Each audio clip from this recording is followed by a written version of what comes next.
everybody, this is Joe again with another review. And for the subject of this video, I'm going to be doing since sorry my shirt here. Since the day I'm doing this video is the day before the anniversary of Jackie Robinson's breaking the baseball color barrier, so it can be more appropriate than doing a review of Ken Burns' latest documentary, which ironically happened to be Jackie Robinson.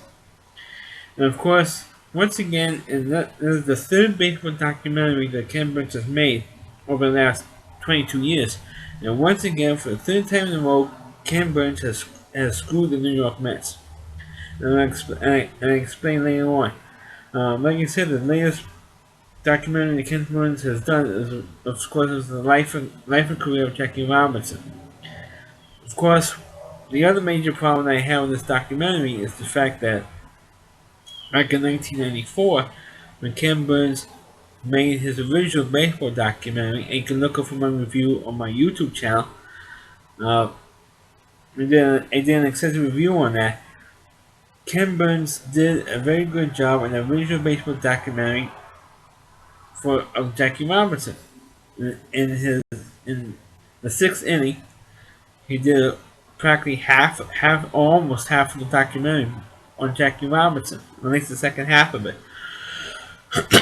So my big question is, why did he make another documentary on Jackie Robinson? We did a good job the first time around.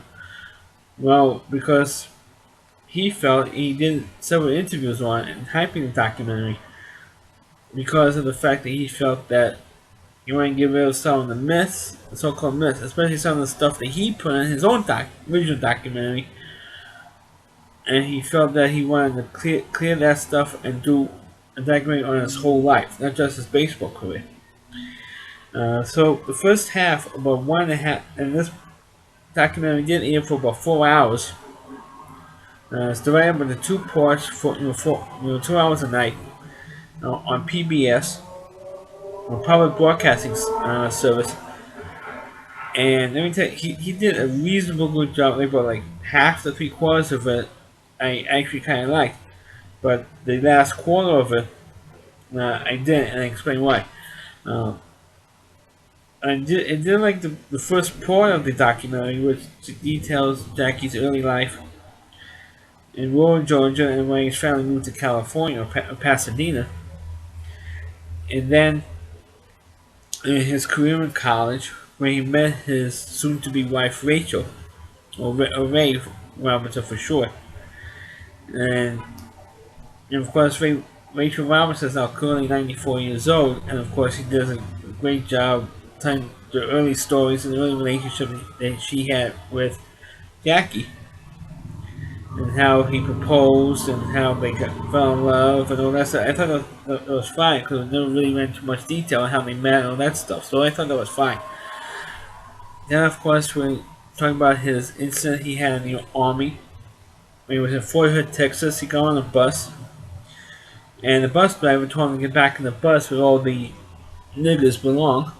So that's what the bus driver said to him. Not obviously not me. I wasn't born then. So of course, Jackie refused to go into the back of the bus, and he was court-martialed, but he was acquitted. And after he was honorably discharged from the army, he got a job with playing shortstop for the Kansas City Monarchs. This is, of course, one of the most famous Negro League teams. And of course, after playing there for a full year, that's when he got signed by the Brooklyn Dodgers to be the first black player. But of course, details in 1946 when he was playing for Montreal, which was the Dodgers' AAA farm team at the time.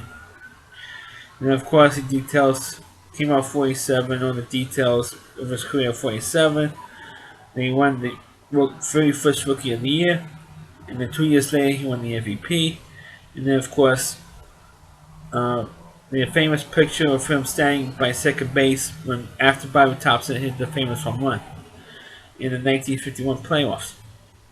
And of course, details when he won finally won the World Series in '55, and then of course when he retired at the end of '56. No, going a little bit fast, and no, going through it fast. But of course, in 1956, the Dodgers actually traded Jackie Robinson to the Giants for about $1,100 and a crappy pitcher by the name of Jack Littlefield. And instead of accepting the trade and playing for the trade for the Giants, Littlefield would be trading to the fans of Brooklyn. If he went to the Giants, and not only that, but he was also 38 years old at the time, and his skills were declining. So instead of accepting the trade, he decided to retire, and then not too long after that, he got a job with Chuck Full Nuts Coffee as a vice president. So, contrary to what he had in the Ken Burns thing, he said he already had the job lined up already before he announced his retirement, which I don't exactly believe. I believe he had the job after he retired, not before he retired. But then, of course, most of the second half of the film was when Jackie fought for civil rights and one of the marches with Dr. Martin Luther King and fighting with the militants, the black militants who were gaining control of the civil rights movement at the end of the 60s, especially after when Dr. King was killed. Talking about militants like Malcolm X, for example, and he didn't like Malcolm X because he starting to control the black militants because what Dr. King did was he relied on whites or democratic whites or liberal white people to help him in his crusade against civil rights. Malcolm X says, "Screw the whites. The whites put us in this position to begin with, so why should we have that help?" So he was the one who scored, screw the whites. Let's do it on our own and protest and fight and be violent. And Jackie Robinson felt that they shouldn't be violent; they should be going the non-violent way. And because he felt that way, Malcolm X called Jackie Robinson Uncle Tom, and plus other blacks called him an Uncle Tom because of all that. And also Jackie also supported a lot of Republican candidates. He was a Republican himself, but because he went to the Republicans instead of the Democrats, people call him an Uncle Tom. And of course, they had. Of course, they also go into the fact that in the film that Jackie, even when he was still playing, he was diagnosed with having diabetes and he was having trouble controlling it. He had, because this was the 1950s, in the 60s, he didn't have the type of medication or care for diabetes that he have in 2016. So he had trouble with control. He did have trouble controlling his diabetes. He was losing his eyesight. He had trouble with his legs. He had trouble walking, bad circulation. There was a possibility that his legs might have been amputated if he had died of a heart attack, which he did in 1972.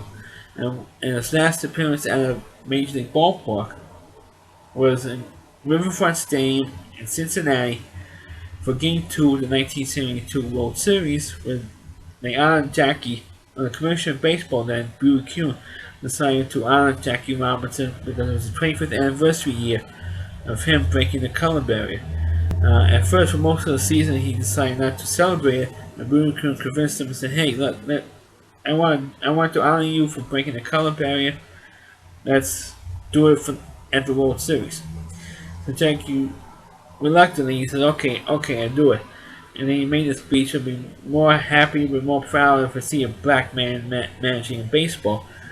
And about 10 days later, after that speech in Game 2 of the World Series, he died of a heart attack.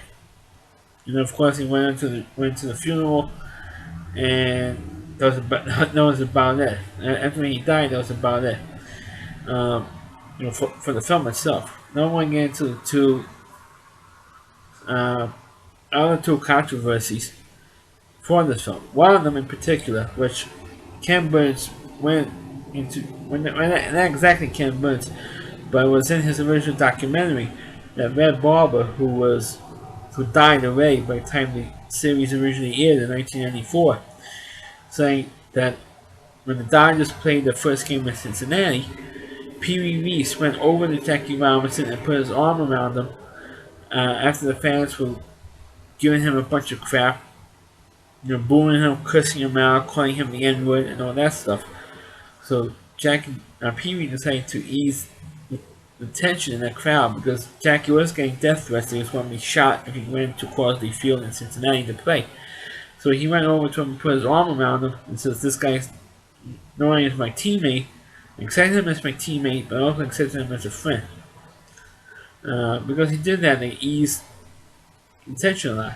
But now, over the years, back in 2005, I think 2005, 2006, the New York Mets, who has a franchise in Brooklyn, New York, called the Brooklyn Cyclones. And of course, over the years, see my videos and probably see me wearing Brooklyn Cyclone shit during some of my videos.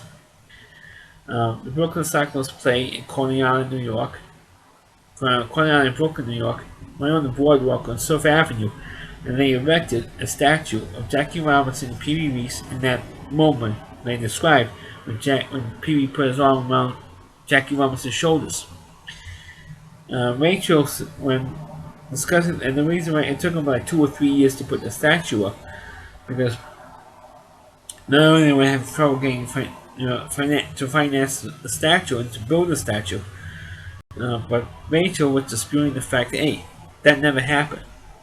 Pee Wee never went over to Jackie and put his arm around her like that.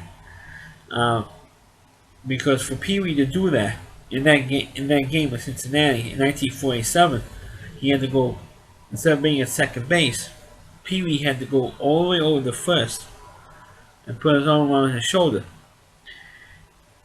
And I know I discussed that movie in the Jackie Robinson movie review video, but that scene never happened.